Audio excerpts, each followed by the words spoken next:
All right, let's bring back our panel. Charlie Cook, Stu Rothenberg, and Clarence Page. And because I have Charlie and Stu here, I'm going to throw in special election House race news. Look at this ad. There's a special going on, California 36, Jane Harman's old seat. It should be a slam dunk for Democrats. Let me show you. Democrat Janice Hahn is up with a TV ad that makes you think maybe she's a little nervous. Watch the ad. Sarah Palin and Craig Huey. Which would ban a woman's right to choose in every case? Both Palin and Huey. Which supports a radical plan to end Medicare but wants to give tax breaks to the wealthy? Both Palin and Huey again. But which one called Planned Parenthood a murder mill? Only Craig Huey. Stu Rothenberg, this is a district that is overwhelmingly Democrat, but clearly she saw some poll numbers realizing she hadn't defined her opponent. The Republicans couldn't win a seat in California in the last wave election, right. And yet we have a special here with an ad that's clearly geared to the Democratic base, to energizing Democrats. They're just not energized. They're clearly. Well, I think this year there's going to be, or I think this cycle, there's going to be a lot of volatility. Lashing out. We've seen 2 anti-Republican years, then an anti-Democratic year. This could be just anti-everybody. Huh? I think this is going to be a lashing out where nobody's really safe for sure. Hey, Clarence Page, I want to talk about Anthony Weiner in this respect. John Boehner and Nancy Pelosi seem to go about their problems in their caucuses in very different ways. Anthony Weiner and Charlie Rangel are not forced out on the Democratic side when they are creating issues for the Democratic Party. John Boehner, man, this guy gets rid of Mark Sauter, Chris Lee. People don't even know who Chris Lee is anymore. He was gone so fast. Right. Chris Lee was gone before sundown, I do believe. Of course, you got to look at the different bases of those parties. The Republicans have made much more of an issue out of these moral issues, so-called family values. They've been very strict from they've seen the voter backlash out there.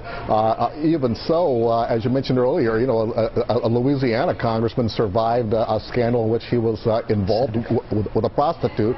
Right. So it can be done. But I think, though Nancy Pelosi did move quickly to have an investigation of Anthony Weiner to see if he did something wrong over perhaps his congressional BlackBerry. Right, but an investigation, this only drags it out, does it not, Stu Rothenberg? I mean, why isn't somebody told Weiner to pull the plug? She should just call him to the woodshed, tell him it's over. Time. Yeah. It's time for him to go. And I think Boehner saw what happened to Republicans before the 2006 election, where there were a number of Republican congressional scandals. I think the Democratic leader probably ought to operate the same way in this instance. By the way, Politico is a great way of describing Anthony Weiner, that maybe he has the right combination of shame and shamelessness to survive this. You know, I think all the investigation you need is look at the front page of the paper. There's no investigation. He's already brought shame to the institution. Boom. This is where I think Boehner's absolutely right. Zero tolerance.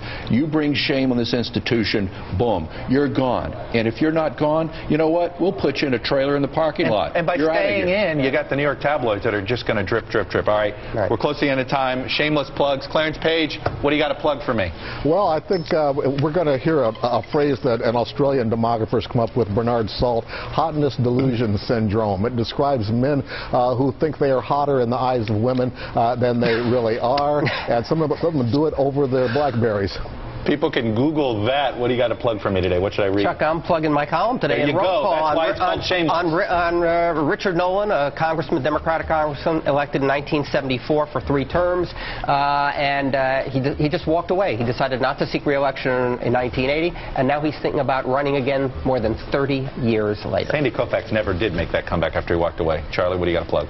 I'm going to plug a column I've got coming out Friday. It's a pre-plug, and it's about Social Security. We hear people say, ending Social Security, you know, the Republicans want to end Social Security as we know it.